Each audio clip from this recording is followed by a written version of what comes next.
আসসালামু আলাইকুম। Hello guys, কেমন আছেন সবাই? আশা করি যে যেখান থেকে ভিডিওটা দেখছেন আলহামদুলিল্লাহ সবাই ভালো আছেন। আমিও আলহামদুলিল্লাহ ভালো আছি। তবে আজকে আপনাদের কিছু আহ, কিছু তথ্য, কিছু কথা বলবো, অবশ্য প্রয়োজনীয় কিছু কথা। তো মন দিয়ে শুনবেন অবশ্য। আশা করি কথাগুলো শুনে অবশ্যই অবশ্যই আপনাদের ভালো লাগার কথা ভালো লাগবে। আর কথাগুলো হবে বিশেষ করে পাওনাদারদের নিয়ে, পাওনাদারের সাথে কেমন ব্যবহার করতে হয় বা তাদের সাথে কেমন আচরণ করতে হয় বা তাদের সাথে কেমন ব্যবহার দিলে তারা কিরকম আঘাত পেতে পারে, কিরকম কষ্ট পেতে পারে। আর কাউকে কোনো টাকা ধার দেওয়ার আগে তাকে ভালো করে চিনতে হবে, ভালো করে বুঝতে হবে। সেই বিষয় নিয়ে আমি কিছু কথা বলবো। অবশ্যই অবশ্যই আপনারা চ্যানেলটাকে সাবস্ক্রাইব করে দিবেন। আর আমি নতুন ভিডিও নিয়ে আসলাম নাসিমা মাল্টিব্লগ 22 চ্যানেল থেকে। অবশ্য আমি বুঝতেই পারছেন যে আজকে বাইরে থেকে মাত্র আসলাম, তো ভাবলাম সাথে সাথে ভিডিওটা বানিয়ে দেই, না হয়তো আবার দেখা যাচ্ছে যে পরবর্তীতে মানে এটা বলা হবে না, ভুলে যাই আমি অনেক কথাই। তো যাই হোক বন্ধুরা, আপনাদের বলবো মূল কথাগুলো যে এটাই, যে আমি কিছুদিন আগে একজনকে আর কি কিছু টাকা ধার দিয়েছিলাম, অল্প কিছু, বেশি কিছু না।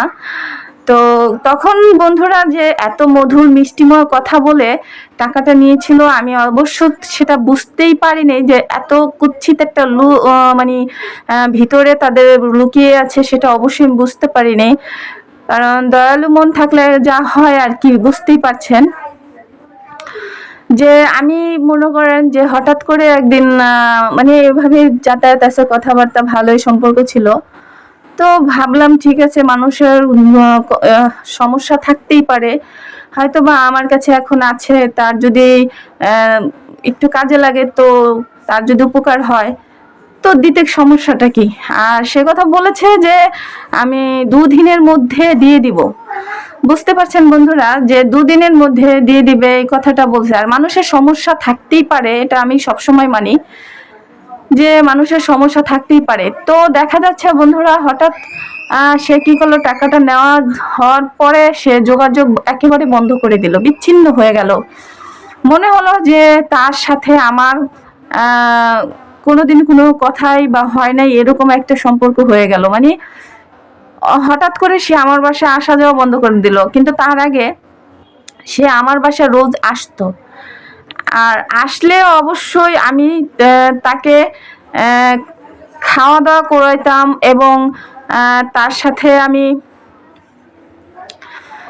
সাথে দেখা যাচ্ছে খুব সুন্দর ব্যবহার ছিল। সে আসতো, খেত, বা ঘন্টার পর ঘন্টা বসে থাকতো, তো কোনো ব্যাপার ছিল না, তার কোনো সমস্যা ছিল না। যেই মনে করেন টাকাটা নিল, নেওয়ার পর থেকে সে আমাকে একেবারে মানে ইয়া করে দিল। সে আমাকে কি আর বলবো, মানে এইভাবে বিচ্ছিন্ন করে দিল যেন তার সাথে আমার কোনো সম্পর্কই নেই। আমার মনে হয় যেন আমি তাকে কত কষ্ট বা কত কিছু করে ফেলেছি, কত অন্যায় করে ফেলেছি তার সাথে, এরকম ব্যবহার। তো আমি জিজ্ঞাসা করলাম, বা আমি এরকম ভাবেও বললাম যে আমি কি আপনার সাথে কোনো ধরনের অন্যায় বা কোনো ধরনের ভুল ত্রুটি করেছি, আমার কাছ থেকে কোনো আঘাত বা কিছু পেয়েছেন? তো সে অস্বীকার করে। আমি অনেকবার জিজ্ঞাসা করেছি, বারবারই সে অস্বীকার করছে যে না, কোনো আঘাত না, এমনিতে ভালো লাগে না তাই যাই না। বা এমনিতে ভালো লাগে না, সে যায় না। তো দেখা যাচ্ছে এরকম বাস, যায় না, আসে না, আসে না, এমন করতে করতে প্রায় মাসখানি হয়ে গেল। এখন কি সে আমার মানে আমাকে দেখলে মুখ ঘুরিয়ে নেয়? সেটা কি বোঝার মতো ক্ষমতা কি আমার নাই যে সে আমায় পছন্দ করছে না? ঠিক আছে, সে পছন্দ করছে না, আমার কথা কি, যাকে পছন্দ করব না, তার টাকা পয়সা বা যাই হোক, তার যাই পায় তাকে একেবারে বিদায় দিয়ে দেব? ভালো কাউকে নাই লাগতে পারে, সবসময় যে মানুষের একজনকে ভালো লাগবে এমন কিন্তু কোনো কথা না, ভালো নাই লাগতে পারে।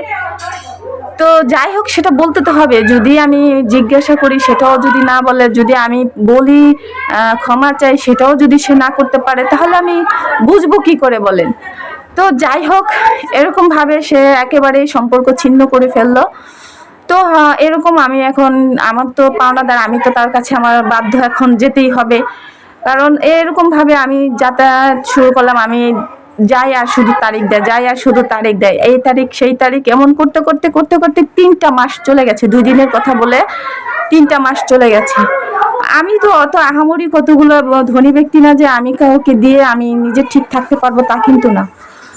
দেখা যাচ্ছে আমি কিন্তু পরিশ্রম করে খাই, আমিও কিন্তু অনেক কষ্ট করেই চলি।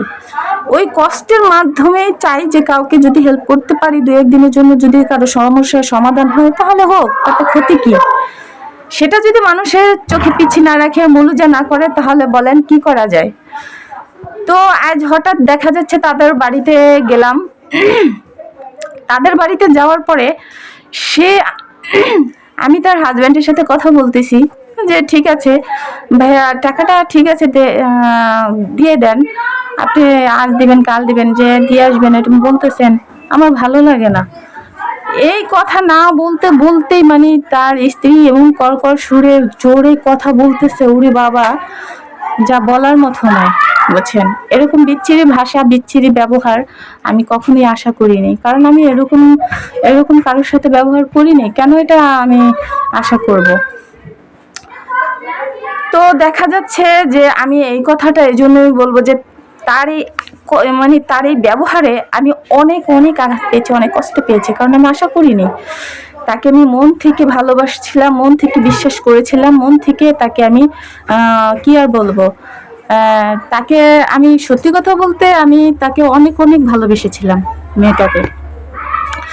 ও যখন টাকা নিয়েছে তখন আর এতটুকু বুক কাঁপে নেই যে টাকাটা নিয়ে দিবে না, এটাই মনে হয় আশা ছিল নাকি আমি জানি না। যে এখন বারবার চাইতেছি দেখে ওর ভালো লাগে না। আচ্ছা সেটা যাই হোক, ওর মনে কি সেটা আমি জানি না, কিন্তু আমি আপনাদের উদ্দেশ্যে এটাই বলবো যে কাউকে যদি কখনো টাকা পয়সা দেওয়ার হয়, আগে তাকে চিনে নিন, আগে তাকে জানেন। আর বিশেষ করে তার সম্পর্কে ভালো কোনো খোঁজ খবর না নিয়ে কখনো টাকা পয়সা দিবেন না, তাহলে আমার মতো এরকম হেনস্থ হতে হবে, অসম্মান হতে হবে। দেখেন আজকে নিজের টাকা অন্যকে দিয়ে তার পায়ে ধরে তাকে তাকে আমার ব্যক্তিগত সমস্যা জানাতে হচ্ছে। কেন জানাবো বলেন? আমি কি তার কাছে ভিক্ষে চাই? ভিখিরির মতো যে তাকে আমার সমস্যার কথা বলতে হচ্ছে যে আমার আজকে এই সমস্যা, আমার টাকাটা দিলে ভালো হয়, দয়া করে আমার টাকাটা দেন। এরকম করে ভিক্ষে চাইতে হয়। এবার বোঝেন যে নিজের টাকা পরের কাছে গেলে কিরকম ভিখারি হতে হয়। মাথার ঘাম পায়ে ফেলে এই তালা সেই তালায় কতগুলো মানুষের বাসায় পড়াই, এই কত কষ্ট করে কতগুলো তালা বাই, সেইখানে যে এত কষ্ট করে পায়ের ঘাম মাথায় ফেলে টাকা উপার্জন করি, সেই টাকা নিয়ে তারা এরকম ব্যবহার দেয়। বলতে পারতো আমাকে, যে বলি তো দেওয়ার তো চেষ্টা করি আপা, হয়তো হয়ে ওঠে না, একটু সমস্যা আছি, বাস এই কথা বলতে পারে। কিন্তু সেটা সে না, সে এমন ভাবে মানে রিয়াক্ট করলো, ওই রিয়াক্ট করাতে আমি মনে করেন কি আর বলবো, কান্নাও করতে পারছি না, না কাঁদতে পারছি, না সহ্য করতে পারছি। তাই মুখ বুঝে সহ্য করে আর কিছু করার নেই, আমারও চলে আসতে হলো ওখান থেকে। কি করব, তার সম্মান নেই, আমার তো সম্মান আছে, তাই নিজের সম্মানের দিক তাকিয়ে চলে আসলাম। তাই বন্ধুরা আমি এজন্য বলবো, আমার ভিডিওটা যারা দেখেছেন বা দেখবেন তারা অবশ্যই একটু মন দিয়ে দেখবেন আর শুনবেন কথাগুলো কত কার্যকারী। কারো কখনো টাকা দেওয়ার আগে 10 বার ভাববেন টাকাটা আসলে দেব কিনা। টাকাটা এমন যদি দিতে হয় কাউকে, তাহলে এমন ভাবে দিবেন যেন ওই টাকাটা আপনার না হলেও চলবে, এরকম ভাবে দিয়েন, তাহলে এত কষ্ট করতে হবে না। কারণ আমার তো অনেক প্রয়োজনীয়, আমি দেখা যাচ্ছে এতটুকু করে জমিয়ে একটা কিছু কেনাকাটা করি, একটা কিছু কিনি, আমার তো আর এত টাকা পাই না যে এত টাকা পাই যে সেটা দেখা যাচ্ছে না দিলেও সমস্যা নেই। আমার এইটুকু দিয়েই আমার অনেক কিছু করতে হয়, আমার এগোতে হয় সামনে। তাই এজন্য বলছি বন্ধুরা, বারবার বলছি আপনাদের, কখনো কাউকে টাকা দেওয়ার আগে বারবার চিন্তা করবেন। তাই বারবারে এই কথাটা বলার জন্য আর কি আন্তরিকভাবে দুঃখিত।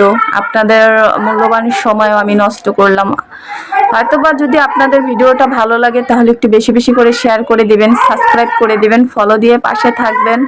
আর বেশি কথা বলবো না, তাই চলে রেখে দেব। তো যাওয়ার আগে অবশ্যই বলবো যে সবাই ভালো থাকবেন, সুস্থ থাকবেন, আর নিত্য নতুন ভিডিও পেতে সাবস্ক্রাইব করে রাখবেন, ফলো দিয়ে পাশে থাকবেন, আর আমার জন্য একটু দোয়া করবেন। তো আজকের মতো বিদায় নিচ্ছি নাসিমা মাল্টি ব্লগ 22 চ্যানেল থেকে। আল্লাহ হাফেজ।